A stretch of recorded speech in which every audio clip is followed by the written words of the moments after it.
de la commission indépendante sur l'inceste et les violences sexuelles. Au printemps dernier, cette commission voyait le jour dans la foulée de l'affaire Olivier Duhamel. Et aujourd'hui, pour la première fois, elle est partie sur le terrain, à Nantes précisément, pour une réunion publique destinée à rencontrer les victimes et ceux qui les aident. Je propose d'écouter Édouard Durand, il est juge pour enfants, il est également le coprésident de cette commission. Au micro de France Info, écoutez.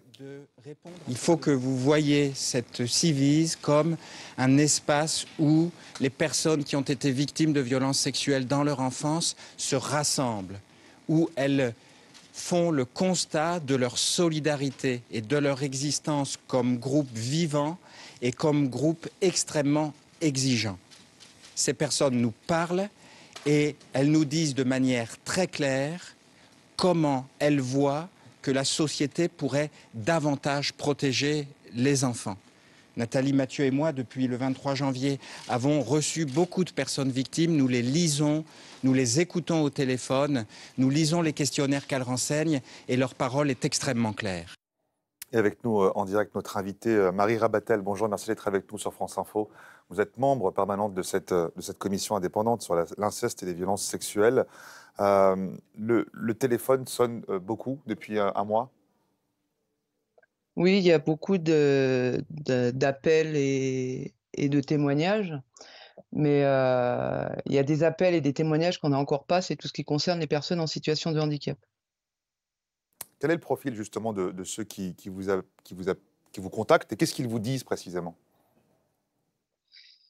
Eh ben, ils racontent leur histoire de ce qui est arrivé quand ils étaient enfants et c'est à peu près toujours la même chose, hein, où ils se Moyenne, donc pardon, excusez-moi, je vous ai coupé. Marie Rabatel, allez-y. les conséquences sont catastrophiques puisque malgré les années qui ont passé, 20, 30, 40 ans, elles ont encore des séquelles de ce qui leur est arrivé en étant enfant, quoi.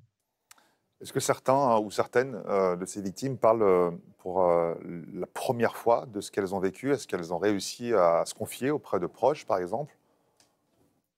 Alors il y a des victimes qui parlent pour la première fois, qui témoignent pour la première fois, donc ça, c'est vrai que c'est important. Après, il y a des victimes qui, malgré, le fait de cette commission, seront toujours en difficulté pour exprimer leurs paroles, notamment, tous ces enfants qui étaient en institution ou ces enfants, qui n'ont pas accès à la verbalisation, qui s'expriment d'une manière, différente et justement, toutes ces personnes-là qui sont notamment dans les établissements et services médico-sociaux, eux, ben,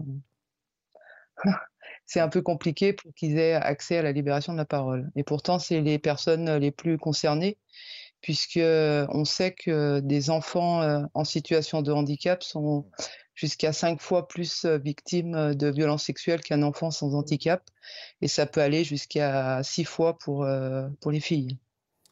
Qu'est-ce que ça vous fait dire, Marie Rabatel, que justement ces personnes en situation de handicap, ces victimes, elles étaient davantage vulnérables au moment des faits?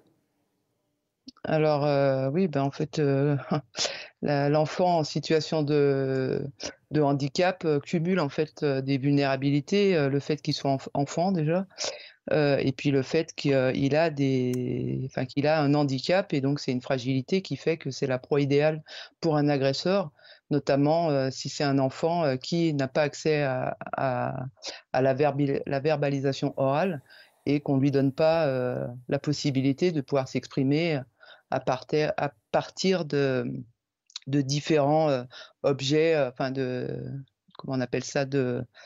De l'écriture alternative, quoi. Voilà. Qu'est-ce que vous dites à ceux qui n'osent pas témoigner? Parce qu'on imagine qu'il y a aussi le poids des années, de la famille, la peur de briser la famille, de ne pas être cru aussi. Eh bien, il faut accepter, que toutes les victimes n'ont pas, la la même, facilité à s'exprimer. Voilà, il y en a qui leur feront plus de temps que d'autres et puis, c'est vrai que cette commission, elle parle de l'inceste, mais elle parle aussi des violences qui ont lieu, dans le sport, les violences qui ont lieu, dans les colonies de vacances, les Mmh. violences qui ont lieu, à l'école, enfin voilà, on a eu, le rapport Sauvé, mais finalement, enfin, dès que dès qu'on se retrouve dans un huis clos ou dans une institution et qu'il y a des enfants, Mmh. ben, forcément, il y a violence sexuelle et puis il faut pas oublier que et un pédocriminel pour le coup, va pas aller travailler, dans un EHPAD, mais il va bien tout Mmh. faire pour être en contact avec des enfants, quoi.